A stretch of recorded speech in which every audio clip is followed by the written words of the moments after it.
Comment faire pour épargner de l'argent facilement tous les mois sans y penser et sans avoir à tenir un budget? Le secret pour y arriver, c'est de penser l'épargne comme une dépense en fait. C'est-à-dire que tous les mois, vous devez prendre un engagement, vous devez vous payer en premier. C'est la fameuse règle de Robert Kiyosaki qui est hyper connue dans Père riche, Père pauvre.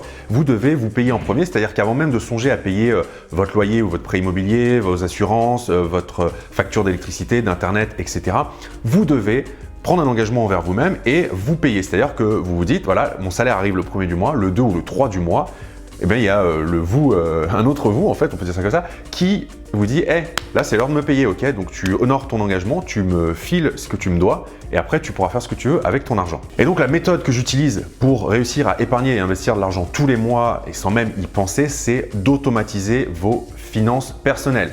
Et il y a 4 étapes à respecter pour réussir à automatiser vos finances. Et vous verrez qu'à l'issue de ces 4 étapes, si vous les mettez en place, eh bien, tous les mois, vous allez vous enrichir un petit peu plus sans même y penser. Et c'est vraiment ça qui est hyper puissant. La première étape, c'est de faire le point sur vos dépenses actuelles. Alors, je sais que c'est un peu chiant, il faut prendre le temps de le faire, mais je vous assure, vous n'aurez à le faire qu'une seule fois, une bonne fois pour toutes, et après, vous serez tranquille. Une fois que vous avez fait le point sur vos dépenses mensuelles, eh bien, vous allez les classer en 3 grandes catégories. Vous allez avoir tout ce qui est prélèvement automatique. Ça, c'est généralement les factures Internet, téléphone, électricité, toutes ces choses-là.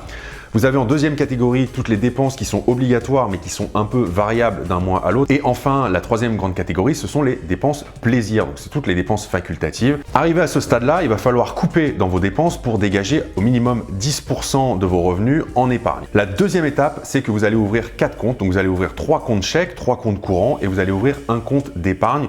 Pour commencer, un compte d'épargne classique type livret A fera amplement l'affaire.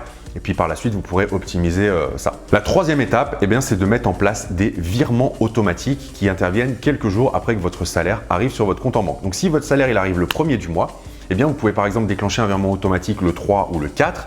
Donc vous allez faire un virement automatique vers un premier compte qui lui va s'occuper de tout ce qui est prélèvement. Votre salaire arrive, le virement part et vous savez que sur le compte des prélèvements, par exemple les factures d'électricité ou d'internet, c'est prélevé, vous n'avez plus besoin d'y penser. Le deuxième virement que vous mettez en place, c'est un virement automatique vers un compte d'épargne. Ça, c'est primordial, c'est pareil, ça c'est votre épargne qui va tourner de façon automatique. Le troisième virement que vous allez mettre en place, c'est pareil, un virement vers un compte chèque classique qui lui va être pour les dépenses obligatoires. Et donc en toute logique, il vous reste un compte sur lequel eh bien, l'argent restant, c'est le budget loisirs, dépenses, plaisir. Et donc pareil, vous n'avez pas besoin de tenir un budget, hein. Vous regardez combien il vous reste sur votre compte en banque et avant d'engager une dépense, et donc vous verrez tout de suite si vous pouvez vous la permettre ou pas. Et c'est vraiment une solution qui vous permet de ne pas vous prendre la tête avec vos finances personnelles.